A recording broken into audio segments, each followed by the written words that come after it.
debate between the candidates. We're going to start with the Pledge of Allegiance. You can all stand, raise the flag, put your hands over your heart, and recite after me. I pledge allegiance to the flag of the United States of America and to the republic for which it stands, one nation, under God, indivisible, with liberty and justice for all. If I could introduce Daryl Smith here. Come on up for short opening remarks, and then we'll get my introduction and right to the candidate. Good evening, ladies and gentlemen, and thank you for coming out this evening. It's very important to all of us, especially those of us who got annexed into the new 2nd Congressional District down in the Kankakee area. We have a lot of issues that will be hopefully covered this evening with our candidates. We do appreciate those who turned out tonight, and we'll chastise those who didn't. Straightforward with you. All right, I'm going to keep it real brief, turn this back over to Ed, because we want to hear from the candidates. You don't want to hear from me.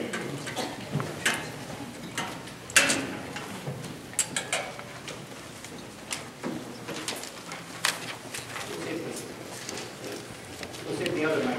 Works any better? Does it work any better? Hold it a little more away. What now? I said, hold it down much better away from here. Okay. Is this a little better? Yeah. Okay. The Democrats had a caucus and a slating. They only had 100 people show up. Our last count of people walking in, there was 120 people here. It shows how much interest there is.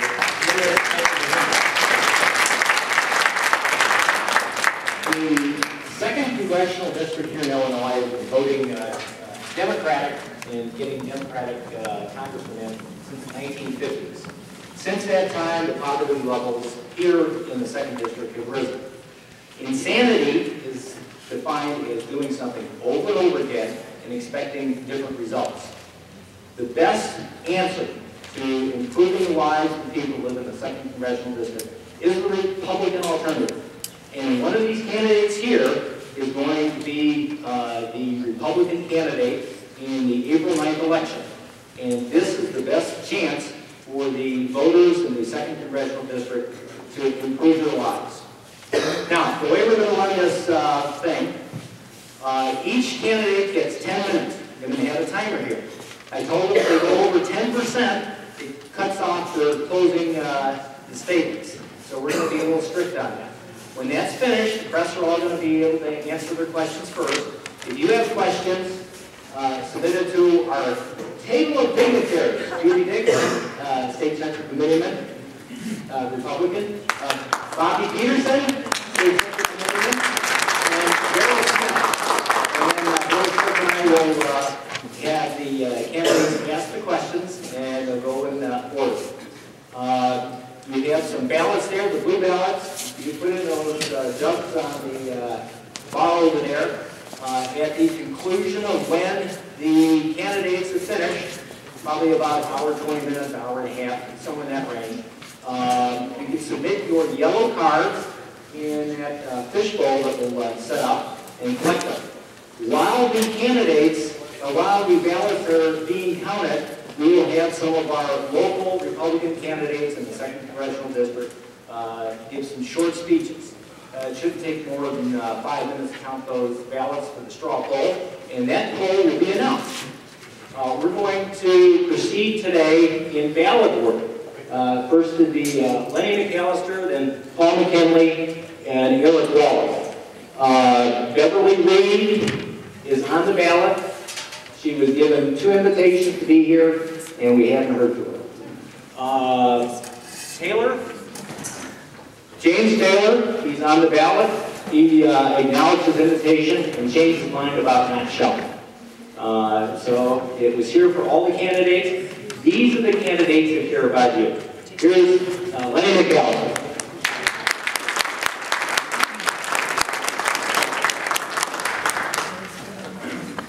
Good evening, everybody. Good evening. Good evening. My name is Lenny McAllister. I am, first and foremost, consider myself a child of God, Amen.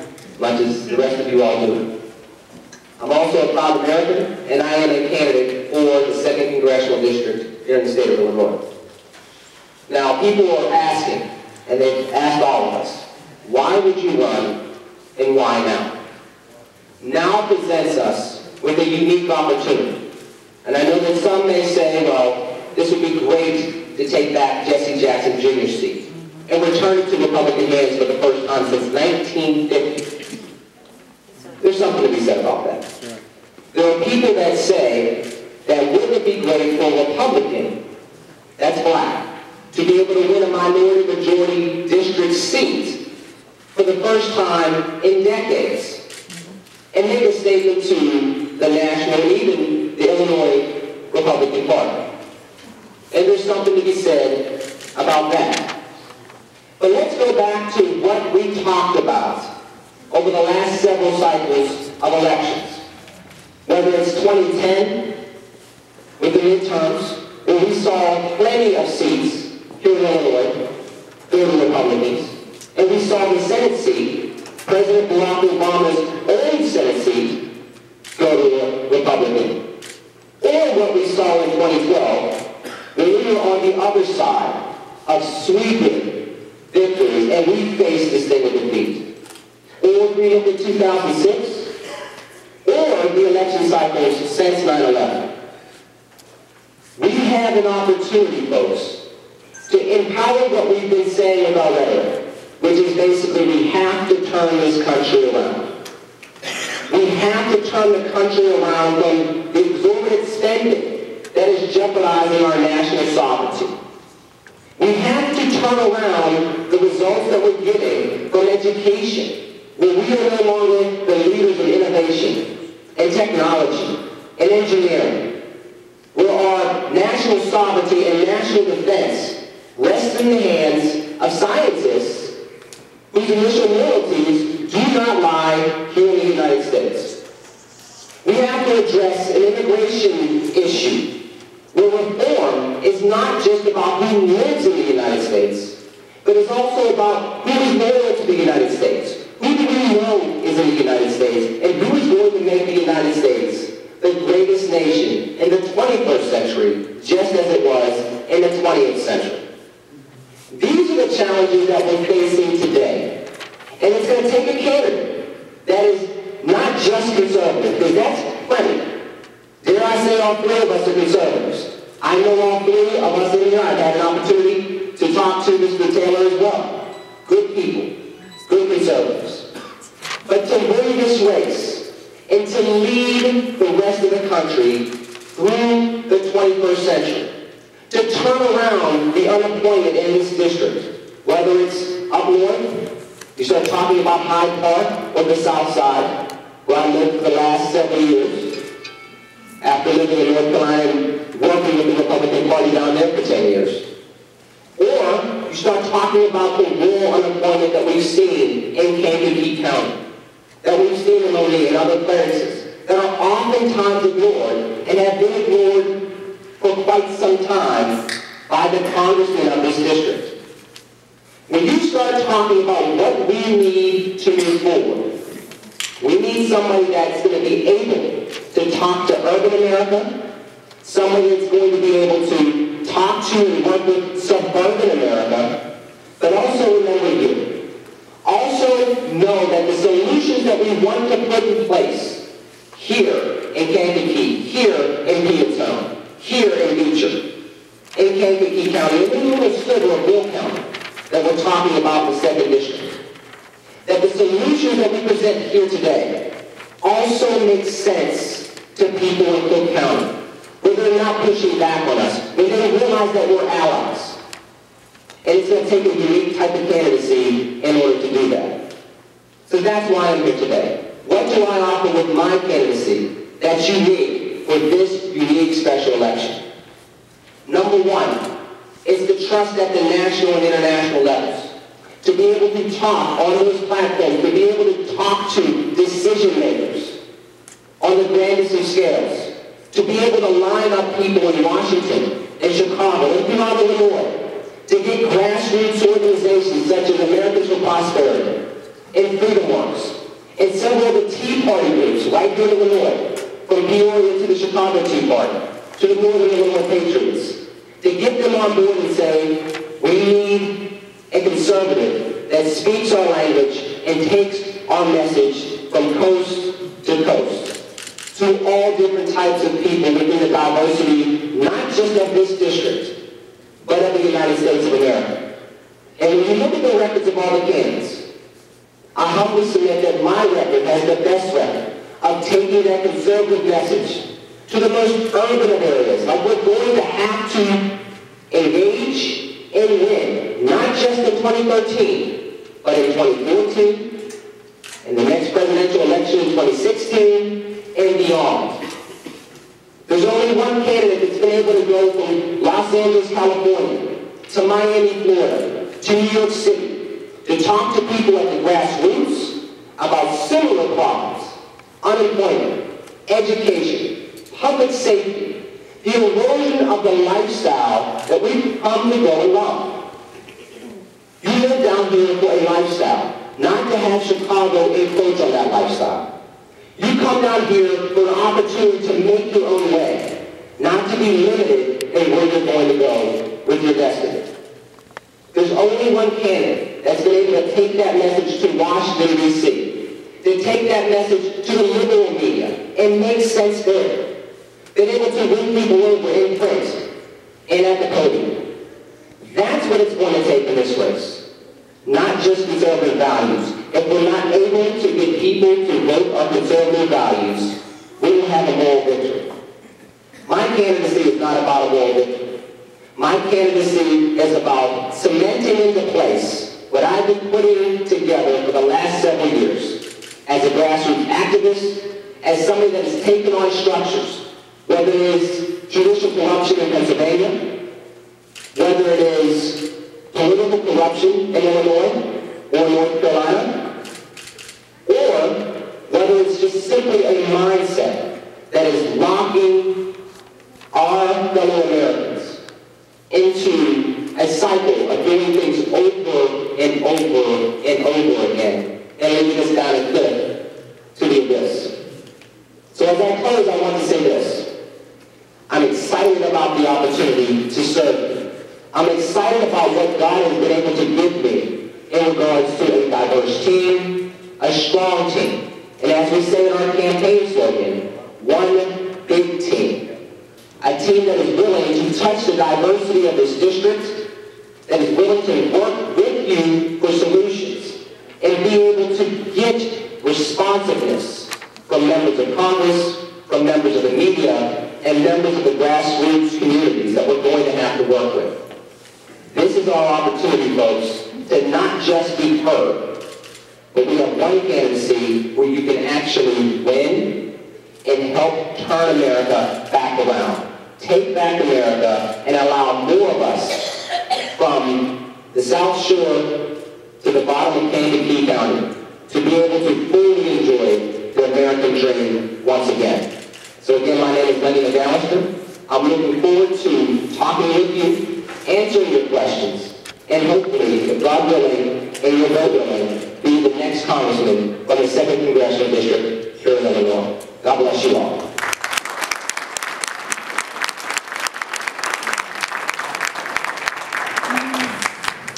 Thank you very much. My name is Paul McKinley, and I'm running for the 2nd Congressional District.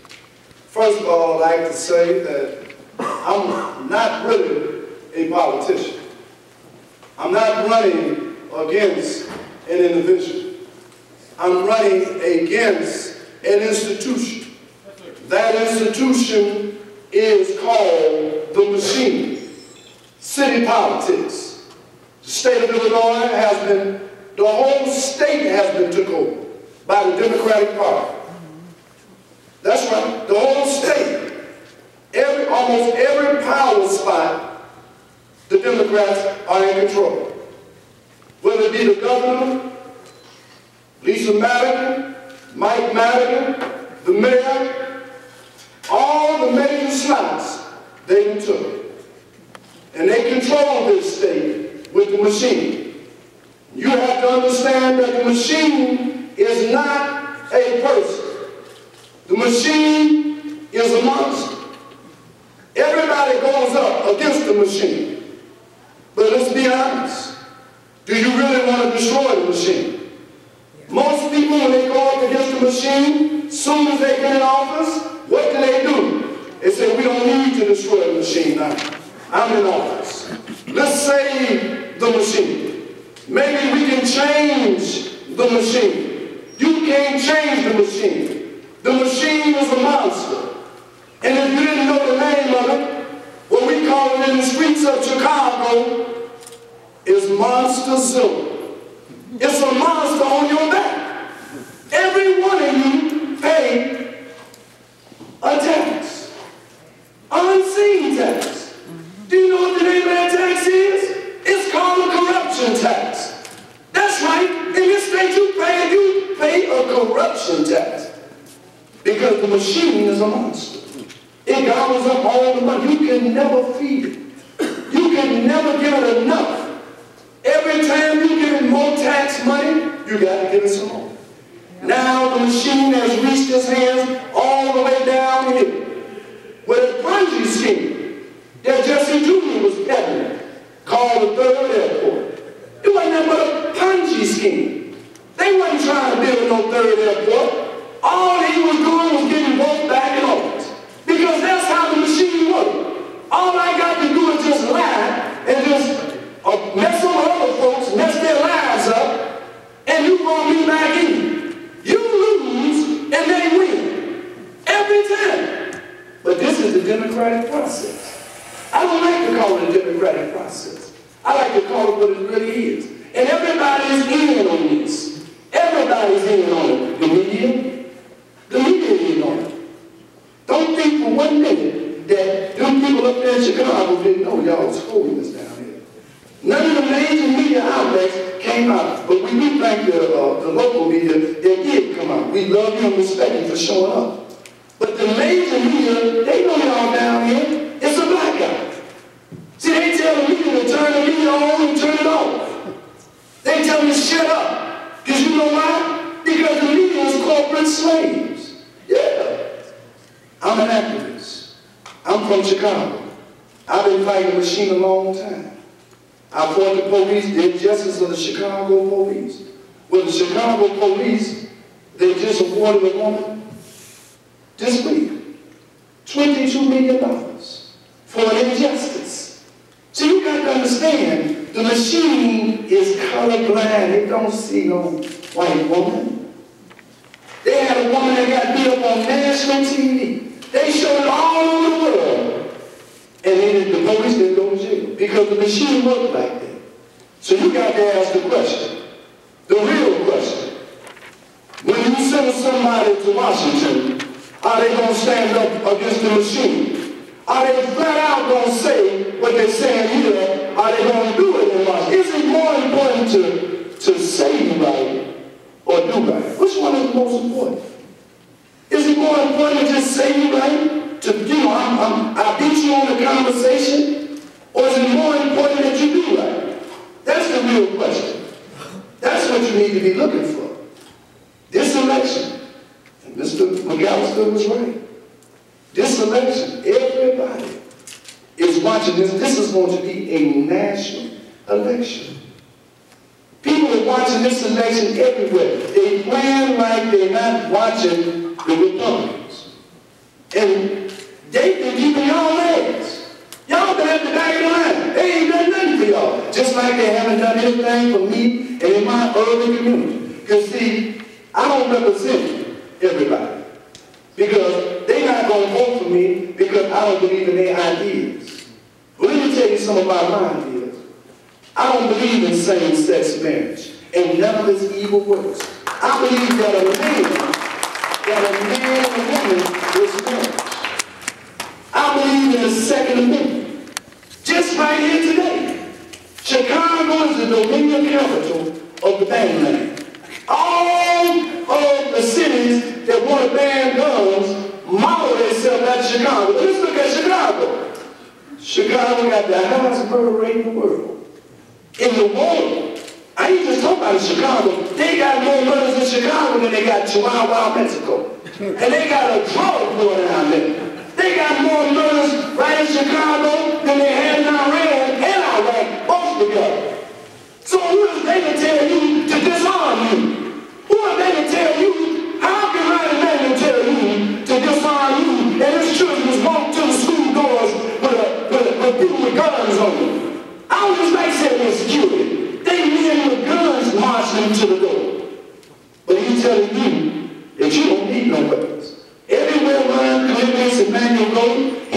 somebody with guns packing, carrying them somewhere. But he takes your constitutional rights and he throws them on the ground. All what they're about is a machine. You're not fighting a person. You're fighting an institution that's, Chicago was so corrupt that they're wondering in Chicago in the Bible. Is they talking about is Chicago Babylon? All this corruption is coming out of Chicago. Y'all pay attention to this. Ryan May met with all the mayors. Nobody was fighting against him. I was. Nobody says nothing to him. People are scared. You got to ask them hard when you go against those people. You got to be in business. They ain't no joke. And they do what they say they do. You got to stay according to what you believe in. Now, first of all, I like to say, I'm an activist. And I'm an ex-offender. I'm an ex-offender trying to prevent a next offender. Because you see, in my community, 40% of the people in my community been in jail.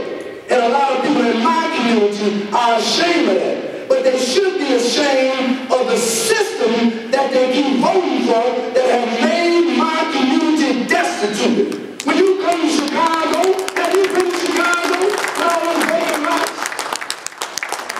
Have you been through that? That ain't normal. Then you got to be crazy to keep voting for the same people. I am making them make a choice. People are talking about this all in Chicago.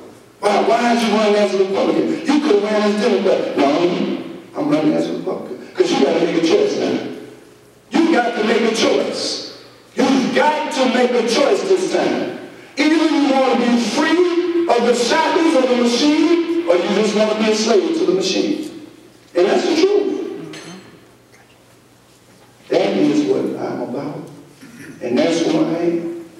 And I hope y'all support me. My name is Paul McKinnon, and I'm running for the 2nd Congressional District. Thank you very much.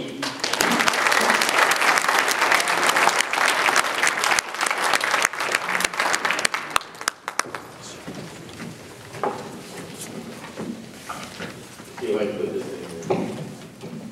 And not hold it so close. Can you still hear me? Yeah. Okay, good evening. Good evening. Before I get started, I actually want to introduce you to my lovely wife, Jennifer, who's out in the crowd. Please wave. I'm going to waste too much of my time. A good friend of mine, Cecil LaFleur, Pastor LaFleur, today's his birthday, so I have to point him out. They're kind to me now. And then my parents are here. My father, John Wallace.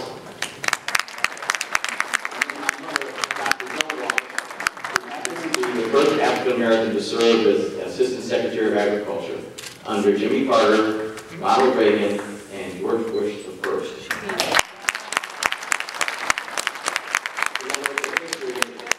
But let me move on. My time runs out. For the past 9 years, I've been involved in the Republican Party on various levels.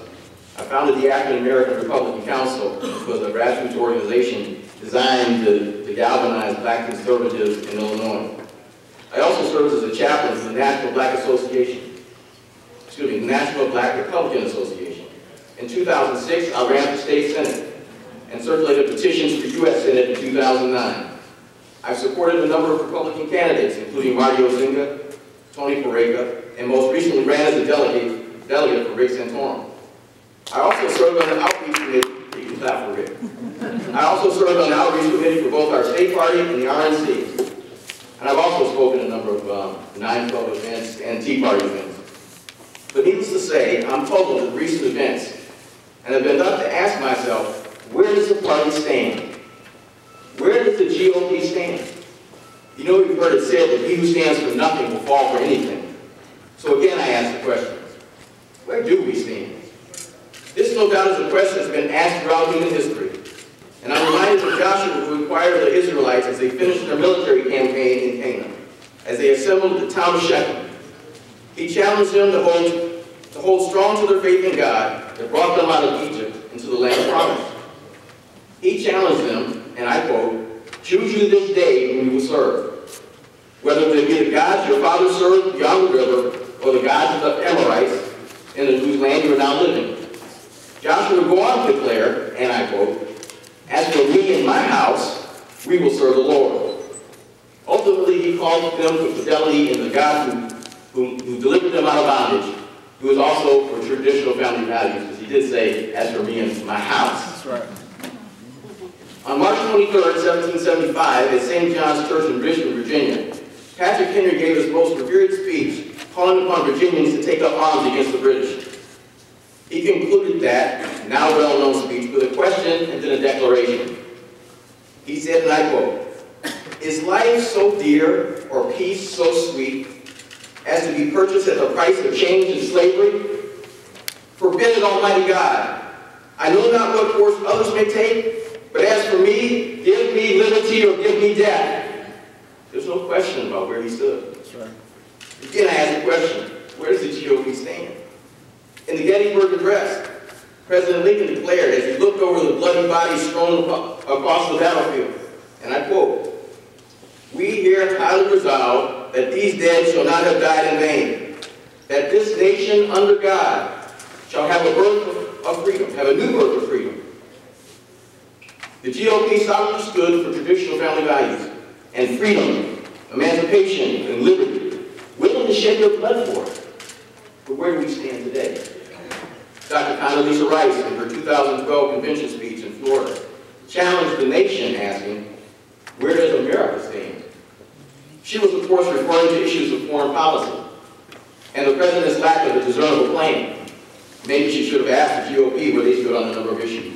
Because in light of the fact that shortly after the convention, after November 6th, it was clear that many Americans questioned where the GOP stood. In retrospect, the shellacking we received during the presidential election roused people to start to wonder about our platform, especially our stances on abortion, same-sex marriage, illegal immigration, and a host of other conservative ideas. Case in point, recently our own state party chairman came out in favor of same-sex marriage, contrary to our state party platform. That's right. So again, where does the GOP stand? Dr. King once said that the ultimate measure of a man is not where he stands in moments of comfort and convenience, but where he stands in times of challenge and controversy. Ladies and gentlemen, our party is at a crossroads. We are at this epicenter of challenge and controversy. And as the heroes of our past challenge their contemporaries, I too come to challenge you and to again declare where and for what I stand. For the past 5 years, my wife and I have been challenging the church in general, and the African American church in particular, to stand for what we say we believe through Freedom Journal magazine. We are articulating these conservative principles in what we call the RISE principles. The acronym RISE stands for Responsible Government, Individual Liberty and Fidelity, Strong Family Values, and Economic Empowerment. I will briefly share a few points from each of these to give you a better idea of what I mean. R, Responsible Government, advocates for fiscal and responsible government, preferring spending cuts instead of tax increases as the primary solution to revenue shortfalls. We believe that government policy should encourage self-sufficiency and promote the work ethic. We also believe that government policy should be constrained by the rule of law embodied in our U.S. Constitution. Some of you know this as limited government. Yeah. I stands for individual liberty and fidelity. We assert that there must be a compelling reason for us to pass new laws, since laws restrict the free exercise of liberty. It also mandates that our rights should include, but are not limited to, the Bill of Rights, codified in our Constitution. However, it also stipulates that free people must show fidelity to a personal code of ethics, principles, or values to conduct ourselves as responsible and productive members of society. There must be some self-government, ladies and gentlemen. That's right.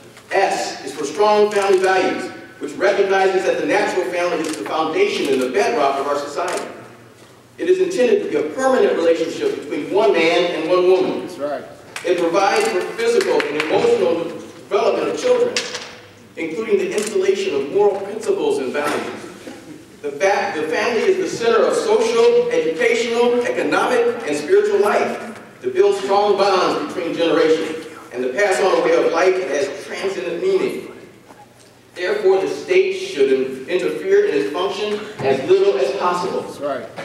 Especially when it comes to trying to redefine what a family is. That's right. Economic empowerment focuses on wealth creation, not wealth redistribution. Job creation, not job seeking. Investments in tomorrow without mortgaging our future. You see, economic empowerment argues in part that the free market is the most effective way for those less fortunate to advance from poverty to prosperity. Ladies and gentlemen, these are the RISE principles, a new articulation of conservative ideas and values. I have come to tell you and those of the 2nd Congressional District that it is time to stand for what we say we believe. That's right. It is time to rise for a new beginning. Yes, sir. And should we rise to the occasion, we need to be willing to fight for every vote in every county, in every township, in every municipality, and in every precinct. Yeah. If we believe that we have the answers to what ails our government, if we truly believe that conservative principles can change our nation for the better, it's time to stand for what we say we believe. And it is time to rise for a new beginning. Then we'll become that unstoppable force of political reform, which will begin to spread beyond this district, from Kankakee to Carbondale, from Decatur to Des Moines, from Rockford to Riverdale, and eventually from Springfield to Washington, D.C. All right. And in every village, and every township, and every city, and every county, we will shape the political foundation of our state with an earthquake of political revival and transformation, the likes of which this nation has never seen before. Right.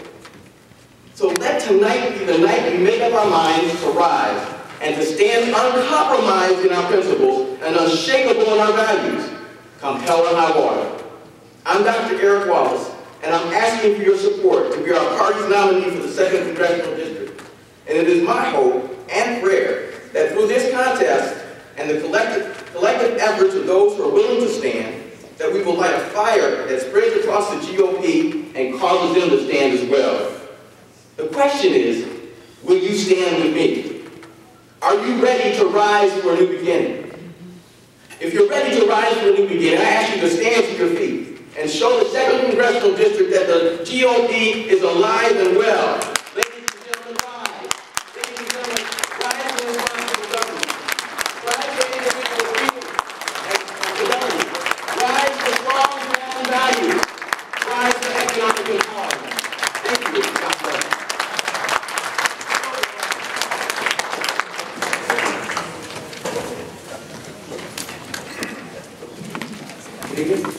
Now we are going to take questions from the press. We had over 40 local and national organizations invited. We are going to keep, which is typical press courtesy, by allowing local press to ask one question first, answer they can direct it to any of the candidates or all, and then there will be an opportunity for one follow-up question. And we are going to begin first with Ron Jackson, News Director of WPALTV. Thank you. This is Egypt. Should you win your party's primary, how realistic of a chance do you think you have? And louder. How realistic of a chance do you think you have in the 2nd District? The question is, how realistic do you think your chances are in the 2nd District? And we will answer the questions in ballot order, gentlemen, if that's acceptable. Mr. Gal.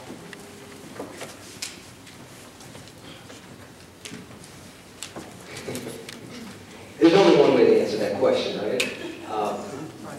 Obviously, I feel like I have a very good chance of winning this. I think that we have the policies in place on our team. I think that we have the talent involved on our team. And we have relationships in place. And I think that's what's key. We all have conservative principles here. But if you don't have the relationships that are going to be able to get folks to stop voting their heads and their hearts, start voting their heads and their hearts and not go with voting their habits, which is just basically voting for Democrats over and over again. To get them to start trusting the relationships that have been in place for quite some time. Not just with conservatives, but also with the voters of this district, which are overwhelmingly either independent or Democrats. I have support on both sides of the aisle as a respected Republican and as a respected conservative that's able to bring solutions that make sense to the other side of the aisle. There's something to be said about preaching to the choir and then being able to take conservative principles behind enemy lines. And I've been doing that for years. That's what it's going to take, and those relationships are the ones that give me not just a realistic shot, but I would dare say that if I were to be the nominee of the Republican Party, that I would be the favorite in this race because of those relationships, especially considering what you have on the other side of the aisle. So from Chicago all the way down to Kankakee, relationships on both sides of the aisle, to be a respected national Republican that can bring about change in politics and bring about a new tone and a new direction for the people of the 2nd Congressional District, you better believe I have more than just a puncher's chance in this race.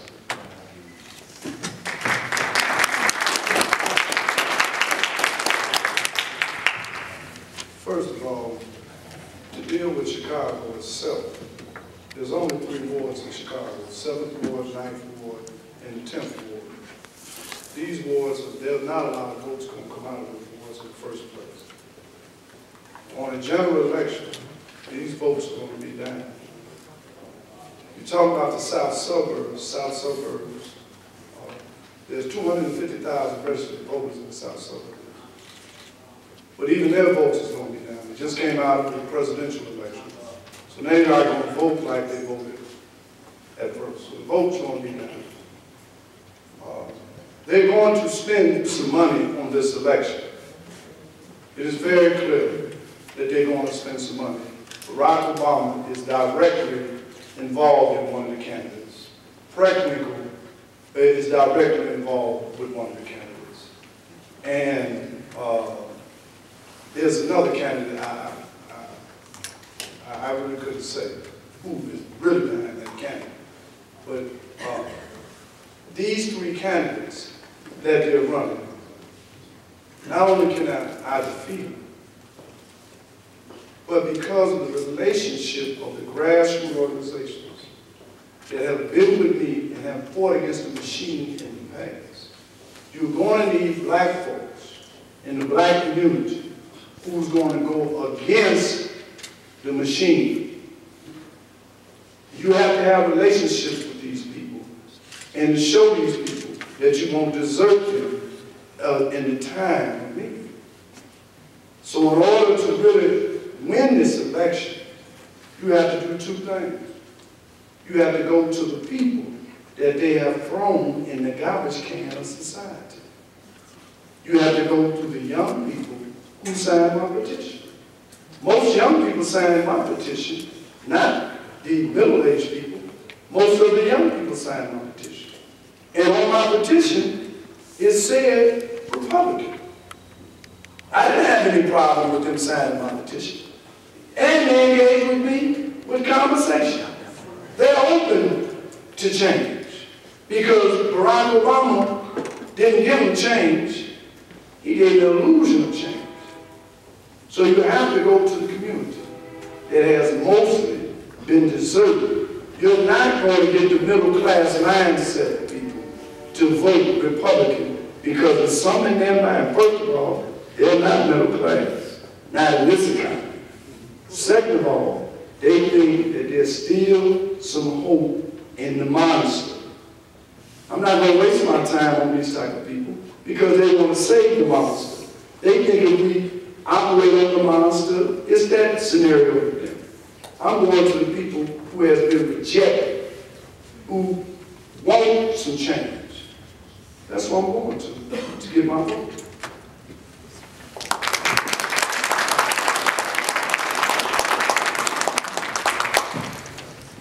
Paul was right about how a lot of us are going to have to come out of the south suburbs. You have to be able to change some minds, change some paradigms. And my wife and I, we talked about Freedom Journal magazine. We've been trying to do that for a number of years now. That's how we developed the RISE principles. We felt that it was better to be able to articulate conservative principles. A lot of times we talk about limited government, but we decided, sometimes when people hear limited government, their eyes glaze over. What does that mean? But when we talk about responsible government, it starts a dialogue. We talk about strong family values within the black community. They want strong family values. A lot of folks aren't for gay marriage out there. So there's a possibility to start changing hearts and minds. And then Lenny also talked about relationships. Well, I've lived in the 2nd Congressional District. My kids went to school in the 2nd Congressional District. They graduated from from high school. I ran for a state senate in the 2nd Congressional District, and I know people. I'm an ordained minister, and I attended one of the largest churches in Chicago, Bishop Grader's church, Apostolic Church of God.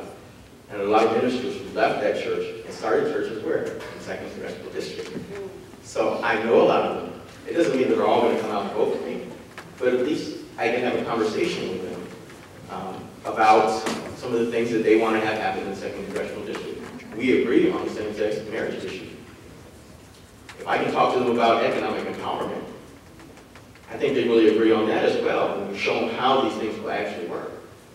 And then you have to ask yourself, what have the Democrats done? Well, you've had 3 Democrats who have been there, who have all left under a cloud. So, do we have a chance to win it? Yeah, we do. Is it going to be easy? No. No way in the world is this going to be. It's not going to be a cakewalk. It's going to be hard.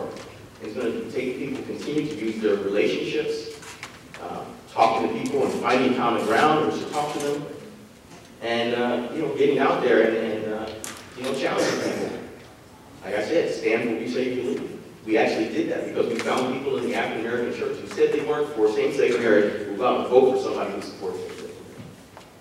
People who were against abortion would vote for people who were supporting abortion. People who were for job creation and wealth creation instead of wealth redistribution were voting for people who wanted wealth redistribution. So it's a matter of articulating our values and our points with them and having that dialogue and building on the relationships I already have. So can we win? Yes. And I think I'm the right one for you. Thank you.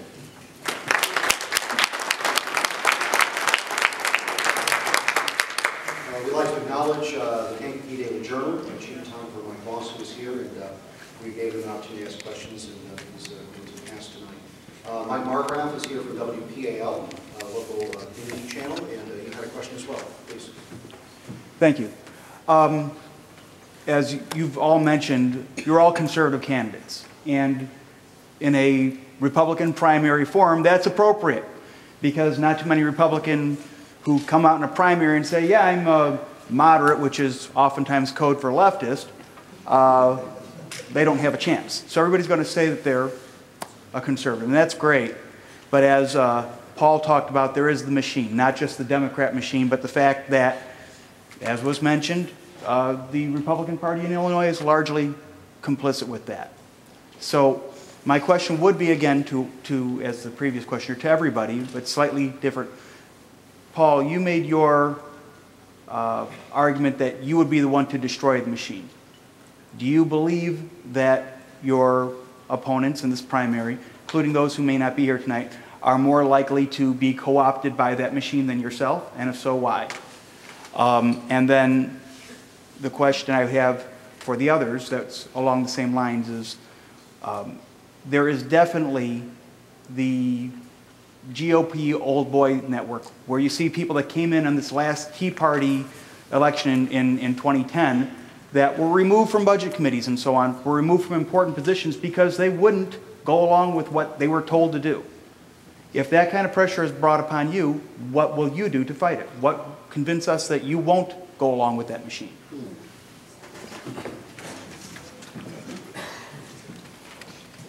First of all, let me say this and be very clear. We ran a few candidates in the city of Chicago, and this was 03, 04, and in the city of Chicago, as alderman, you don't have to declare you're Democrat or Republican. But every time these candidates got in, they did directly what the Republicans, what Mayor Daley told them to do. So this became a dilemma, that every single time we elected somebody, they did the exact opposite of whatever they agreed for us to do. So in the end, it even got worse, where the people that we were electing was turning around and attacking us as if they didn't say to us that they was going to do what they agreed they was going to do. The power of persuasion, when you get in that seat, is very strong. And when these people come, you got to be who you say you really is. You can say in this room, you who to say you really is. It's almost like a guy would be in the military. Go to basic training. But he ain't tested till he go out there and get in the midst of a war. Then he's tested. We all can say that we'll get in there and do the right thing. But every time it was time for us to stand up against the machine, did nobody else come out? These police brutalities, instead of the people saying that something needs to be done about these police brutalities, I couldn't get the churches to come out. They wouldn't come out. Actually, they would side with the administration. I'm not saying these people out here. I'm just saying that I seen the police tell the media, cut your camera off. Give me the tape right now. I've seen this before. So you can say whatever you want to say. You can believe whatever you want to believe. But when you're tested, when you get in that office, and they tell you, we're not voting that, we're voting for same-sex marriage. First of all, folks don't want to say they're against same-sex marriage. Nah. Folks don't want to say that they're against the gun ban. Nah. And I ain't talking about the brothers up here. I'm just saying in general. So you know they ain't going to do it when they get in there. There's no big movement to stop these people. You got to have somebody that's already been in there mixing it up with them. And in a fight, when you get in a fight, you too can get hurt. That's my answer. All I got is my word. My word is my bond. And I'm saying I'm going to go in there and get at it.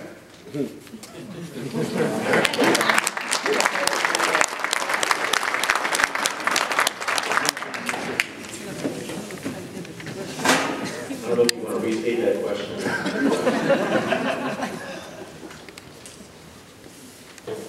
I guess the question is whether we give in to our principles and be cooperative. The whole RISE principle is based upon what I believe. And so what I put out before you is where I stand on these issues. The hope is, and the idea is, that when you're in the pressure cooker, you're going to stand on those ideas. I'm also a born-again Christian and a minister of the gospel. Actually, my PhD is in biblical studies as well. And I would hope that as a man who stands on principle and biblical principle, that I would keep those principles. Given the kind of things that happen in Washington, D.C., I'm sure that would be tested. It would be tested a lot. And I'm not going to lie to you. I'm sure there'll probably be times when I'm going to call some folks up and say, hey, I need you to pray for me. Because the pressure is very hard. And anybody who pretends like it's not going to be is not telling you the truth. But I think we have to stand on principle. Or else what's the point? Am I getting up here and telling you what I'm going to do when I go to Washington and do something totally different? I think that the bill that was just signed, the things that happened with raising taxes on the rich. You know, he's talking about raising taxes on the rich, right? And at the same time, on this hand, he didn't tell you he was going to raise your FICA taxes, did he? Nobody told you that, right? And it went up 2%. So we've got to fight stuff like that. I think the Republicans who didn't didn't go along with that were right. And we need to stand on our principle. All I can tell you is this is where I stand. This is what I believe in. It's part of my core principles about who I am as an individual. And my hope and prayer is that with your prayers, when I go to Washington, I will stand for what I say I believe.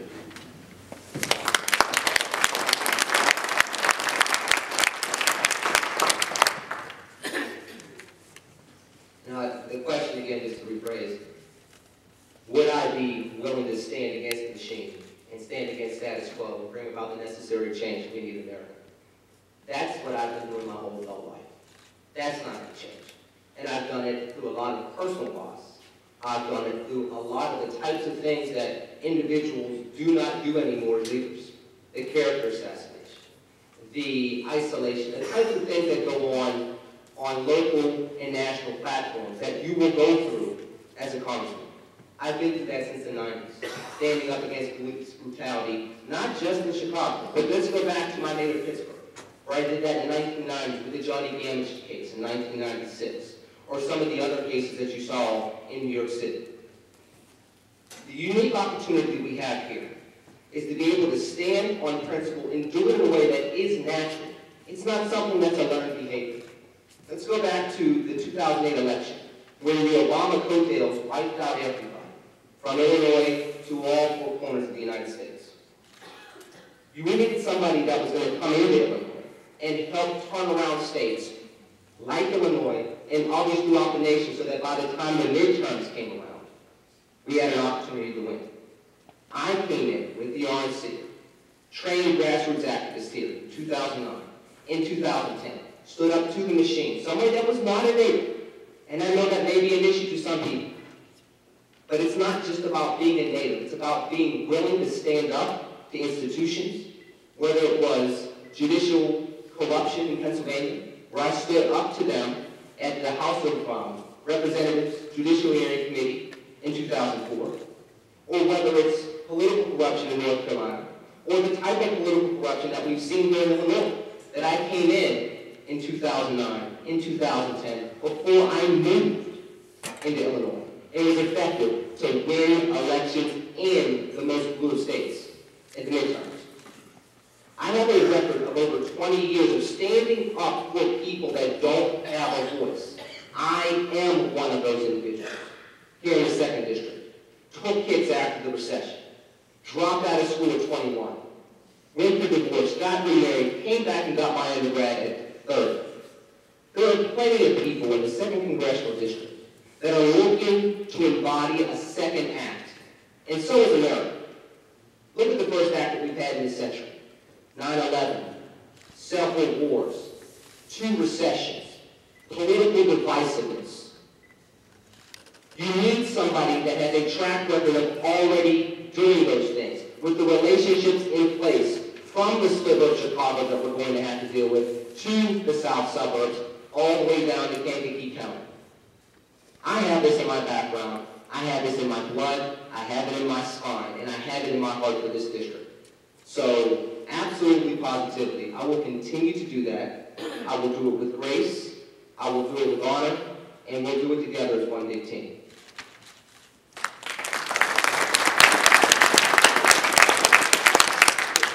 Gentlemen, in the interest of time, we do have 2 more press, but we do want to get to the questions from the floor. So I'm going to ask you guys to try to give a brief remark to the questions that are going to come up. I want to mention that we have Kevin Donson here. He's a photographer from the National Press Photographers Association. He's actually from New York, taking photographs for the National Press tonight. And the next question will be from Jeremy Segal from Bryant Park News Report. My question's for all 3 of you candidates. The district is big, probably bigger than it should be. You're going to send, they're going to send somebody to Washington to represent the south side of Chicago, south suburbs, and rural Illinois. Can you each briefly, very briefly, just tell us what you've seen as you've been going around the district so far, and what are some of the similarities of what you're seeing out here in some of the farther rural areas, suburban areas, and the inner city areas? How are some of the problems similar, and how can you help to solve or help the people of the district on a whole, and or some of the differences that you think don't work together? We'll start with Val. Again, gentlemen, brief comments, please. The common thread, I think, is that people want to protect a good lifestyle for their families, for their children and their grandchildren. If it's a low expectation they have right now, they want that to be elevated. Now, lifestyle means different things to different people. In urban America, they want access to different types of opportunities. Here in more rural America, it's more of a serene type of distance from the grind of the city that they want. They don't want that intrusion coming in. In regards to the common threads, the common complaints, the common disappointments, it boils down to several things that we talk about. Number one, economic opportunity. You're seeing the growth of the poor in ways that are invisible in many areas. People talk about urban poverty. They don't talk about rural poverty. They don't talk about suburbia, where you have home foreclosures, where you have people that had good jobs that have now gone overseas. People are tired of seeing good blue-collar jobs as well as good tech jobs leave the United States of America, leave Illinois, leave the 2nd Congressional District. And that's a common complaint all the way through. I think the second thing would definitely be the lack of educational leadership that people do not have anymore in this district and throughout the state and throughout the country. And I've mentioned this previously. Even if we don't have all of our fingerprints on the educational model of the United States moving forward in our communities, we have to understand that education is a national security issue. Without having the innovation, the talent for technology, and the drive to be the very best in the world, we will no longer be the geoeconomic or geopolitical leaders for the rest of this century. So those two things, in addition to the need to grow technology, are the issues that I continue to hear people talk about from both the rural part of this district as well as all the way up to the south side of Chicago.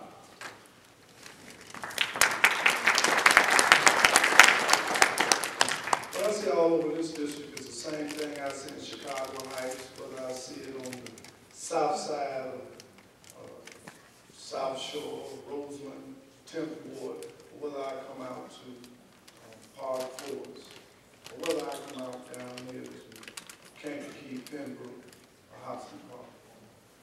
I see a state that's encroaching on the citizens that own the property.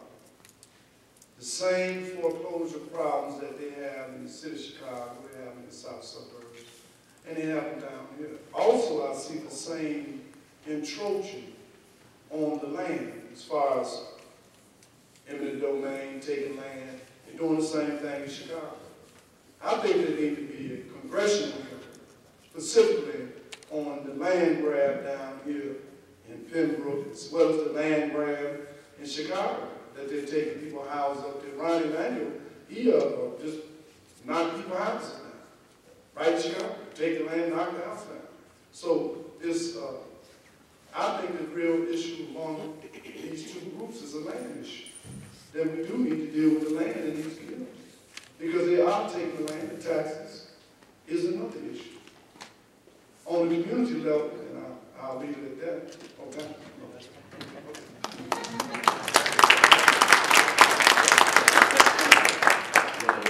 So I would agree with some of what has been said already, but I'm going to admit a certain amount of ignorance. Because there are a number of issues with the farming communities that I'm not on top of. And I know it would take some time to come down into the community and actually talk to some people and sit down and find out what their issues are. They're different than in the suburbs, we've already said. And I've spent most of my time in suburbia. And I've seen closed down businesses. When I moved back to Baltimore area, I see some stores that used to be there I used to like to go to and shop, and they're not there anymore. And I think we're having that same problem in rural, in the urban areas, and in the suburbs as well. But how do we address those issues are sometimes different. And I'm willing to get out and meet with people, spend time on people's farms. I've talked to Judy O'Fallon back there, and talked to some others who actually own farms, and actually want to get out there and find out. I wouldn't even mind going and spending, hey, you going to come down and spend the night at your farm, let me know. Because I want to come out and actually see what it is a farmer has to do. How else are we going to know? I mean, I don't expect, as your congressman, to have all the answers. Sometimes I have to come to you and find out what the answers are. You know a lot better in your situation than I would. So, if it's okay, I'm telling you, there's some things I still need to learn, and some things you need to teach me, so I can represent you when I go to Washington. You don't need me coming and telling you what you need. You need to be telling me how I can best represent you. Thanks.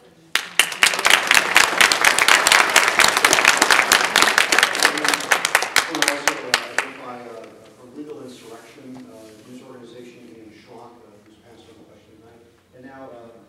Chairman, we'll turn it over to you to ask questions from the floor that have been pre-submitted. If you have questions or consideration, the cards that were provided to you earlier are Yeah, I'll keep time, try to make it 1 minute apiece, and we'll rotate through the ballot order. So Lenny will get the first question, then Paul, then Eric. The next question, Paul would get it first.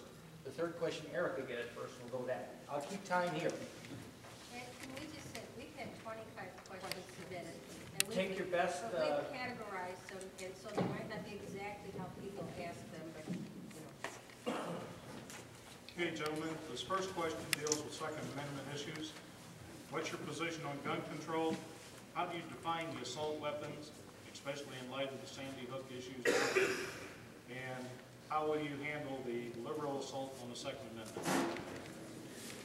That's 3 questions.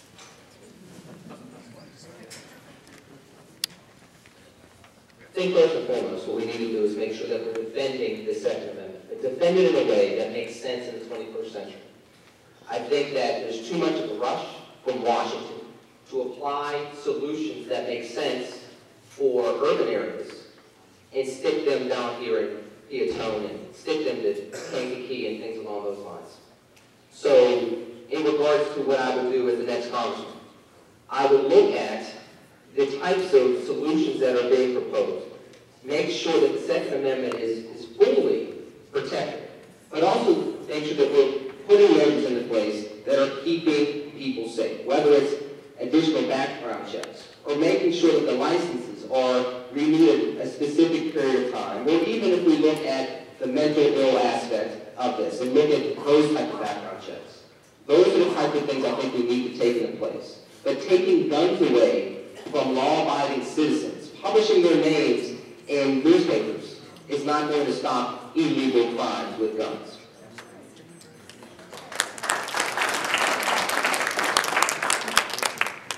First of all, I'd like to say I have a little experience in law enforcement on the wrong end. And I'd like to say that no criminal go register a gun and use it, and that gun is in their hand. These type of quack laws that they have came up with comes out of the state's attorney's office, out of the city of Chicago, not out of Washington. The first person that jumped on the ban laws was Ron Emanuel. You got to always go back and look where this stuff is coming from.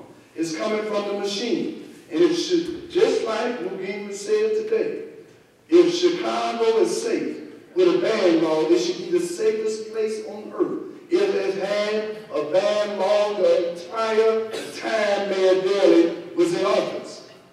And it's had the same type of murders, the same type of violence. It's still been going on. You can't starve a people, and then after you starve them into a position, then blame it on the guns.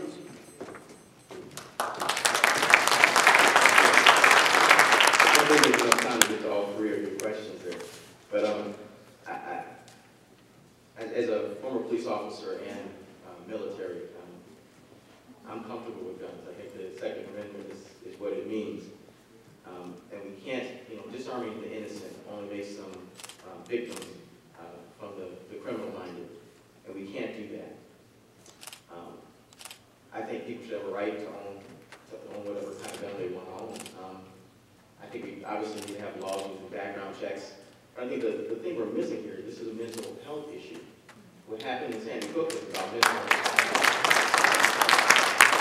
And I think we need to have a discussion on that. And we need to then have a discussion, I wrote a piece on what would have happened if the people in the school system actually had guns. I mean, this guy comes in wailing away, and you only have a couple of shots out, but somebody would eventually take him out. So, again, it's about mental health, really. And we have a right to own, and I'm out of time.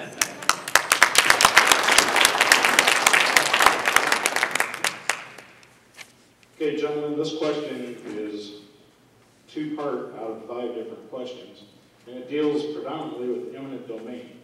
You're all somewhat familiar with the issue of the Peatone Airport and the Ileana Highway. Give us your views on the use of eminent domain and what should be done with those projects. First of all, the people is supposed to be a part of the development of their community. Eminent domain is a nice word of saying, I'm taking your property. That's all it's saying. I'm taking your property. That's what eminent domain means. And eminent domain also means, just because I'm the government, I'm taking your property. You voted him in office, he take your property after you voted in office. So if you want to stop eminent domain, we need to have a congressional hearing. That's how you stop a lot of stuff.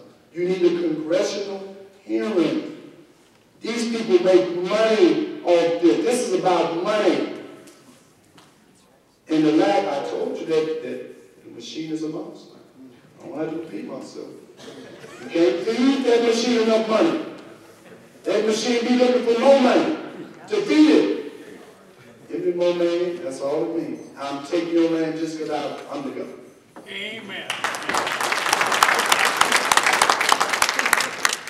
I want to read something to you that I have under economic empowerment, under the Riot Principle.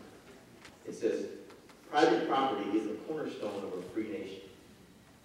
Private property, do you hear that? Private property is the cornerstone.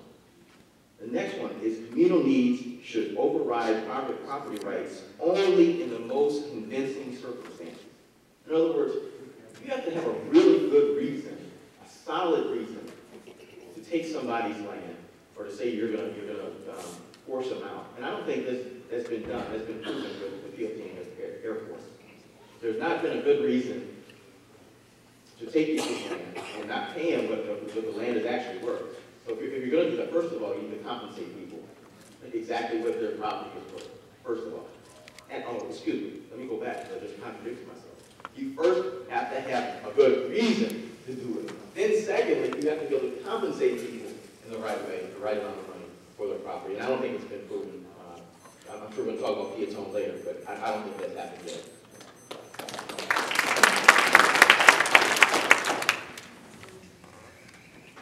I've had experience dealing with this in North Carolina as well as in Illinois.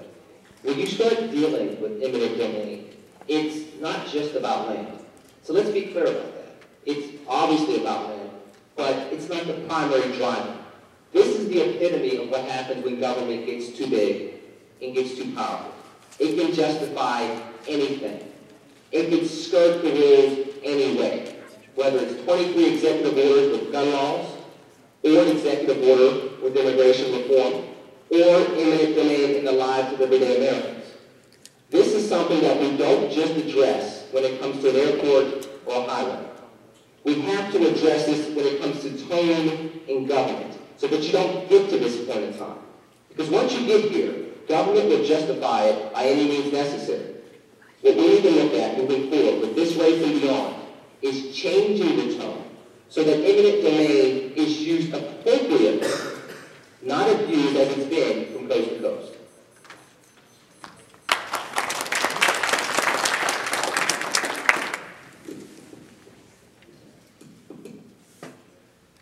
President Obama has came out and is leading the Democratic Party as well as in D.C. and as well as here in Springfield with the issue to redefine marriage. Where do each of you gentlemen stand on this issue?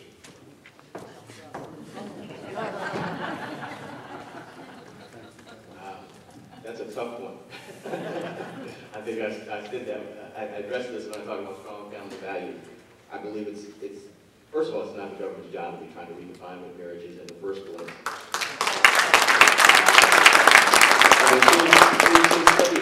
Study after study after study says that the best place to raise a child is in a home with two parents. I mean, it's not rocket science here. And now we're trying to redefine families, especially in the African American community. We've seen it, a number of, one of the reasons my kids go out and get involved in gangs, I was reading an article today, is because young men miss the love and support they get from their fathers. And we need to be able to be pushing policies that help support the family, not trying to redefine it. I mean, that's foolishness. We're just asking for trouble. We don't really know what, there aren't any real studies that talk about the adverse effects it's going to have on children being raised in same-sex parent households. It's just we're just trying to play God. And I just rather let God be God.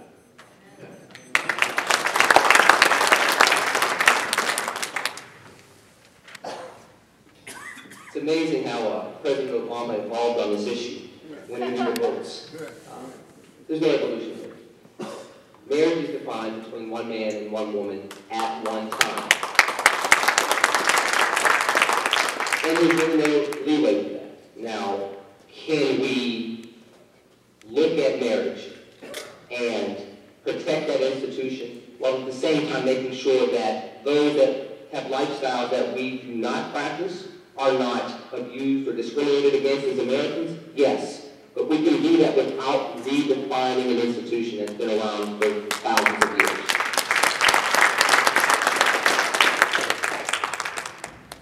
I'll make this very simple for y'all. If you want me to vote for gay marriage, don't vote for me, because I ain't going to vote for it. I'm not going to support it. I'm not going along with it. And I'm saying that gay marriage is a sword that the people who are perverting this country would like for this country to fall on the sword of corruption, of gay marriage. And I'm going to say something else to y'all. Rome fell from within. It did nobody conquer Rome. So all these twisted and perverted agendas that people are starting to come up with, they're going to destroy this country. We don't have a country left.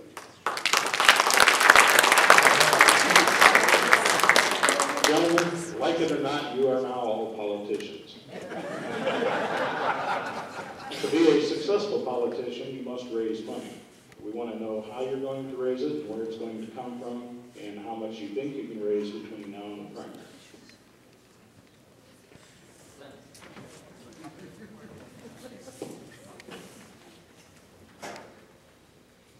That's the beautiful thing about politics. You get to talk to people, but then you have to turn around and ask them for something. And it's, when you have a servant's heart, that's the hardest thing to do. But what we've been able to do is tie different organizations, tie different affiliations and different types of conservatives and Republicans together and allow them to understand the unique opportunities that we have with our candidacy. We do expect to be able to raise a very good amount of money. We're looking to raise, I don't want to throw a number out there, but I'm going to say we would like to be in the 6 figures by the end of February and be able to race towards a higher figure in time for April. The good thing about what we've been putting together is the name cachet that's out there, the local and national networks that are already out there, and now tying that together to make sure that we have the necessary resources not to put up a good show. This is not about putting up a good show. This is about winning in April.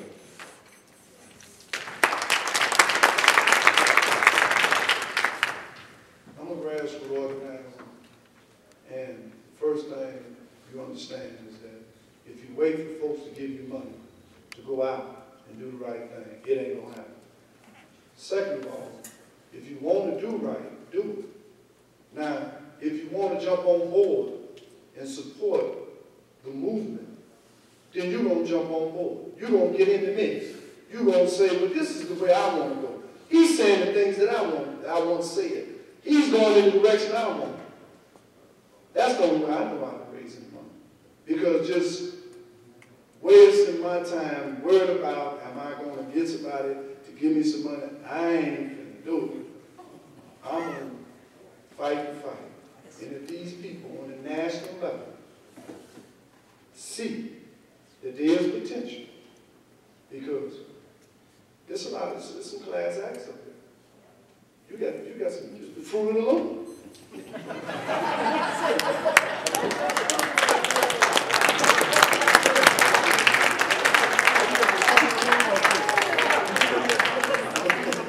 How do I talk? Well, you asked a good question. I mean, it's hard to fight a fight. I mean, you can't. It's hard to fight Goliath if you don't have any stones. And you know, that's why you're here. I mean, there's plenty of money. The old saying is there's plenty of money out here, but you know, the problem is it's all in your pockets. And we need you all to write some checks. So as you vote for us later, make sure you see my wife over there and give her a check. Call us for Illinois. It's going to be difficult, to do it, but it's possible. I have friends who are willing to do fundraisers for me. I talked to Star Parker, she's talked about doing it. I'm hoping that we can get Rick Santorum, since I was a delegate for him, and I actually helped organize the 2nd and the 1st congressional districts. I happen to be out of time, but again, Wallace for Illinois, take your checks out, give them to my lovely wife. Thank you.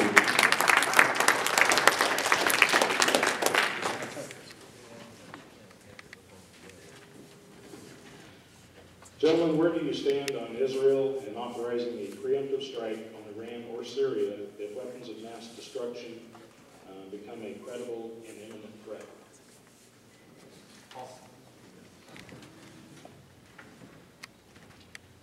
First of all, I believe Israel do have a right to exist. After all that these people have.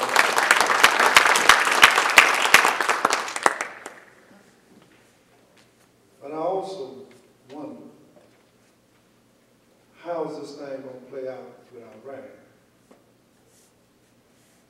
I don't want Iran to get to a position where it destroys a fellow allied country. But I don't think that they've made any diplomatic gestures in this administration to try to resolve the issue. I don't think they made really no diplomatic efforts to resolve it. I think that when you talk about a nuclear strike, I think that's something to really think about. Because once you start these nuclear strikes in that east, that's something to think about. I know I'm going to sound redundant, but I'm going to read you another. Under responsible government, on the RISE principle, it says, our foreign policy should look after America's interests in conjunction with our allies, yet resolute against our enemies. And I stand that way with Israel. We should look after our interests, but also that of Israel, because right now our interests are joined together. So I support Israel. And if they feel threatened by weapons of mass destruction over in Iran, then I have a problem with them taking preemptive strike. And it will be right there next to them, ready to support them in any way, shape, or form that we need to. I think we need to be strong. Weakness invites people to want to mess with us. And look at Israel. I mean, Israel, a little tiny country, has stood against all these neighbors around them that have been trying to destroy them for years. And they've been able to stand because they've been strong. We need to be strong with them. Thank you.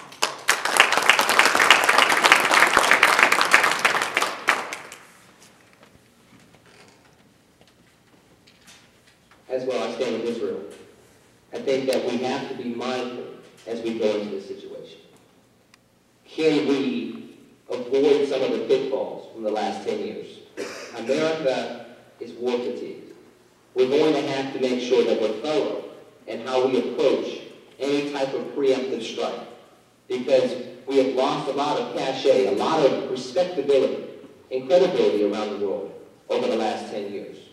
Now, we want to make sure that we're standing for our allies, and we will never back away from them when it comes to that. But I think that we also have to make sure that we take all possible measures to allow our nation to heal from decades of war before we jump into another situation. But if that is the last resort, if that is what we must do in order to possibly stop a nuclear war starting in the Middle East, then we will do what we need to do, and I would stand behind our government in that process.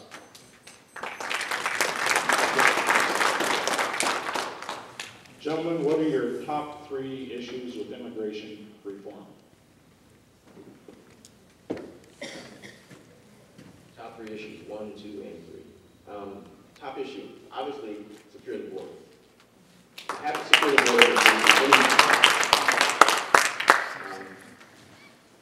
because if you were to start saying you're going to have some kind of program to citizenship for those who are here, what you're going to have is people flooding across the border to try and get here so they can get in line. And I think we need to do that, secure the border. Then we can start talking about and looking at various programs in which we can, whether it's a guest worker program or whatever, what have you, to try and bring the people who are here, who are doing the right things, who want citizenship. I think Marco Rubio's plan is a pretty good plan. He talked about giving people status, which is to work here, give them licenses, things like that, but they have to get in the back of the line. They don't get in the front of the line. So we need to have conversations about how we do this.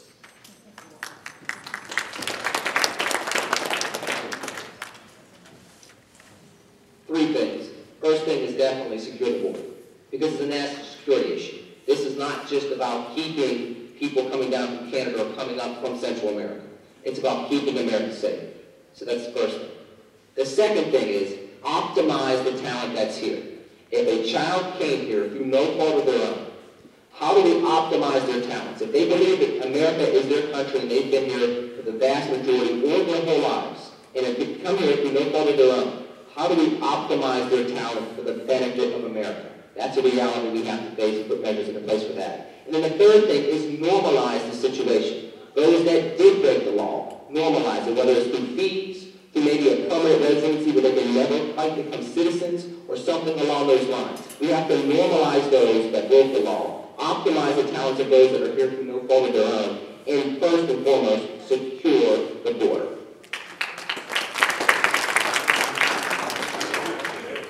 First of all, I think that you can do a lot of this stuff in reverse. Start enforcing federal laws that says that you can't have no sanctuary city in the first place. These people we'll give a welcome map right in the city of Chicago. And let's come on and deal with the real fact.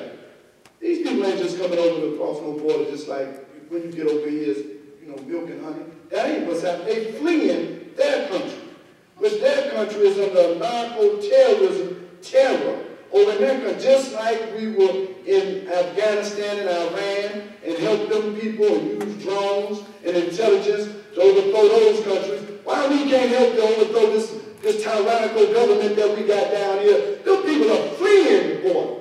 They ain't just coming over here, and then we're not solving the problem by making a sanctuary city, and then give these folks jobs, and then they got their kids over here, they went to school and all that stuff. We ain't resolved this problem. I'm passionate about this because my people here.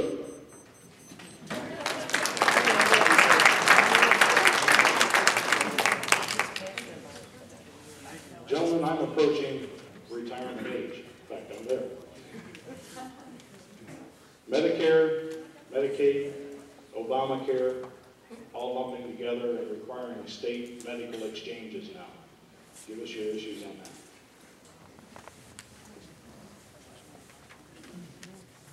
Let's start with Obamacare. Anytime a government can tell you to purchase a product, that government can tell you to do other things with your life. That's a dangerous step to take. I think we all wanted health care reform, but not the way we got it. Not through the Cornhusker kickback and Gatorade and Louisiana Purchase and backroom deals that forced the American people into decisions that they never had to make before. Now, in regards to Medicare and Medicaid entitlements, we're going to have to look at Generation X and Generation Y, and we're going to have to probably extend that age, but also provide the type of work environment so that they can stay at work longer. If we're going to bump it back from 63 to 67, for those in my generation and the generation behind me, we're going to also have to put the economic environment in place so that they can stay on those jobs longer, they can pay into the tax base more often and at a higher rate, so that we can get solvent again as the United States, we can have a healthier country, and we can move forward throughout the 21st century.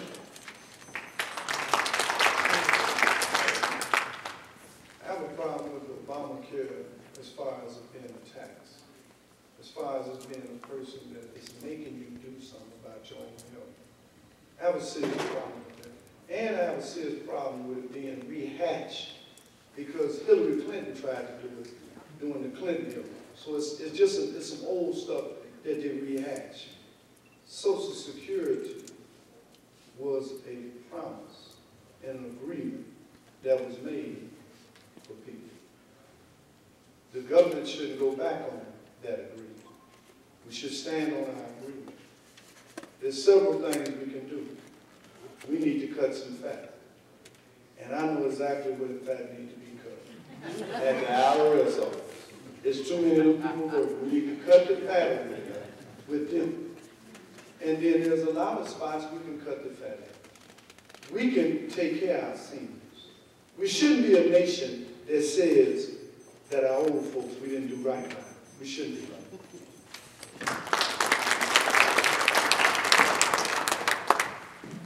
Again, I do this under economic empowerment, where I talk about healthcare is a commodity that is best procured under the free market system. If we allowed the free market system to work the way it's supposed to work, we'd have healthcare that's a lot cheaper, which would be portable and affordable. We talk about individual healthcare savings accounts, clinics and retail stores, concierge medicine. These are all products of the free market system. And we need to get rid of Obamacare because it's going to tax us to death. It's going to cost a lot more money. We already have people who know that this is going to bankrupt us. And it's keeping people from hiring folks. I mean, it affects so many different areas that we have to do something. And the only thing we do in Congress right now, or go to Congress, would be to try not to fund it. Try and keep from funding all the various parts of Obamacare. So that's one of the things we do, or I do, when I became a congressman. I'm trying to work with the Republicans there to not fund it. Thank you.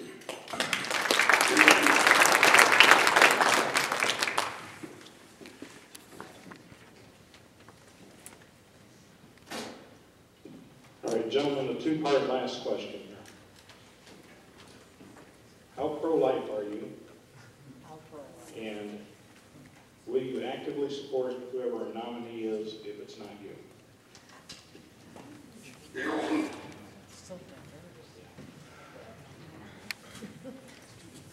First of all, in my community, there are more abortion clinics in the African American community than any other community in America. I have a serious problem with that, and I believe that that is no accident. I have a problem with that because all the liberal organizations, they don't have no problem with that. They feel like that should be normal. I have a problem with young women who are having 1, 2, 3 abortions. I have a serious problem with that. What about some personal responsibility in that area? We can't keep saying that they're using these abortion clinics the way that they're saying they use. I'm saying specifically in my community, in the African American community, that it's being used as genocide. And I'm saying that it's being used in your community to stabilize y'all and not allow you to have as many children you should have. That's the issue I have. Let me answer the first question. The last question first. Yes. When it comes to abortion, as you said, it's genocide. We talk about the black community. The murder singer started trying to get rid of black people. We need to carry that message in the African American community. There's a lot of folks who just don't understand. I'm pro-life all the way.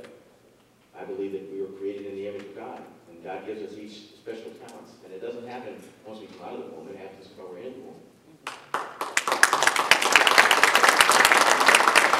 So I will pro-life candidate. I will stand for life. Matter of fact, I'm going to go to the march. I'm going to be at the March for Life in Washington, D.C. on Friday. So yeah, to me, it's a no-brainer. We need to get out there and convince the rest of the folks, though, that this is important. And we have a lot of killings out in our community because we are not a society that respects life, and we need to change that.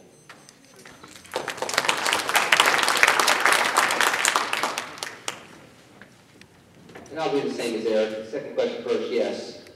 First question, I care an ambassador, pro-life. If you look at my personal life, the 2 times I had a child, age of 21, where people generally have an abortion because they're too young to have a child. And age 41, where you generally say, I'm too old to have a child. My wife is expecting an 8. In regards to being pro-life, and how have I taken that, not just as a personal stance, but as a belief that you have to take to the masses. I've been on the national stage pushing Congress and saying, I'd rather you take that federal money that you're giving to Planned Parenthood and put it in the Pell Grants. Put put them into education, put them into something that's going to help people thrive, not put them in that organization. And I've done that repeatedly. Pro-life is something that is not just a personal mantra. It is something that you have to exude throughout your policies and your public stances. And I will continue to do that as the next congressman from this district. Okay, we're going to allow each candidate to give a 2-minute closing argument and statement, and then we'll take our straw poll. In ballot order. Lenny.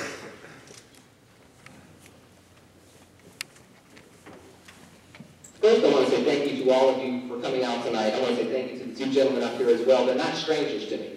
That's one of the good things about running this race is the fact that you see people doing good things throughout time. So when you get on this stage, it's not a matter of dealing with strangers and wondering where people are coming from and how do we all move this whole momentum forward. So thank you to the two of you as well. Again, my name is Lenny McAllister. I'm looking to get your vote, not just tonight at straw poll, but on February 26th or on April 9th. Because there is one candidacy that's going to be able to take the message of economic empowerment, take the message of educational reform, take the message of public safety, and take that message to an audience that I've already established relationships with, that I've done both in the media and in the grassroots, that I've done in the district, as somebody that worked in the district, at schools such as Governor State University or Chicago State University, as well as throughout the Chicagoland, throughout the land of Lincoln, throughout this wonderful country. There's one candidacy that provides an opportunity to build upon the bridges that we already have in place, not something that we're going to have to build. The trust that we already have with voters that trust Americans for prosperity, that they trust the NAACP, that have unique relationships to build bridges and form allies that we never had before.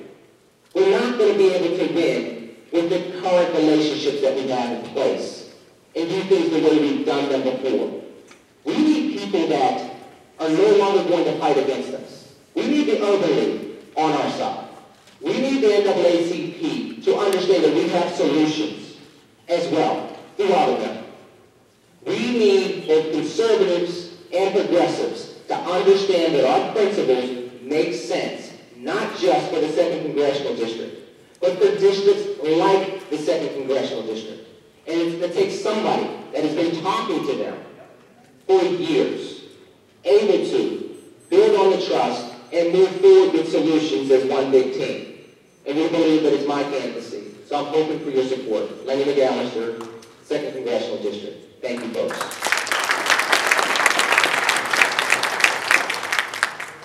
First of all, I'd like to say my name is Paul McKinley. I'm running for the 2nd Congressional District, and I need you people's support.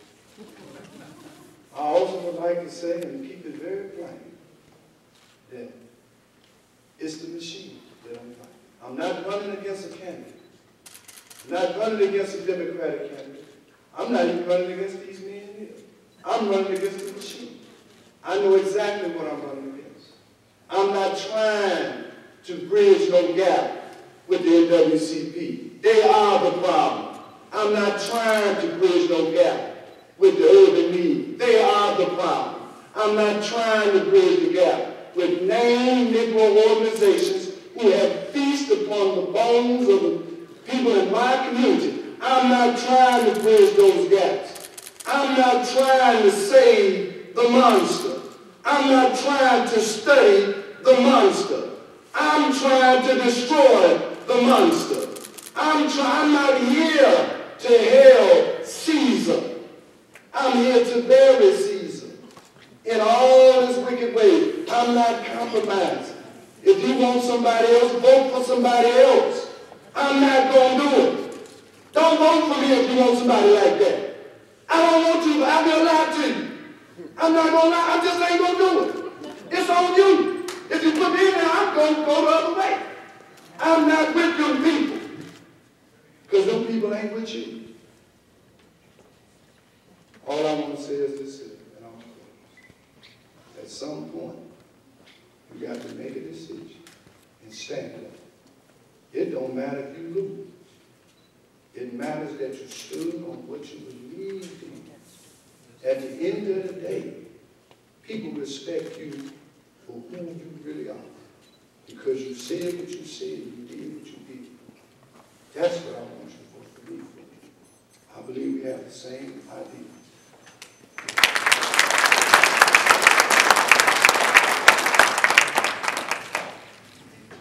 I think it's been touched on, but there are basically two things that need to happen here for us to win this. We need somebody who has relationships already in this district because of the special election. Because the time is short. It's a truncated amount of time. We don't have time for somebody who's not lived in the district to come to the district and then ask for people's support. I've lived in the district. I've run for office in the district. My kids went to school in the district. I worked in the district, worked out of my home. And so I have relationships. I have relationships with other ministers in the district.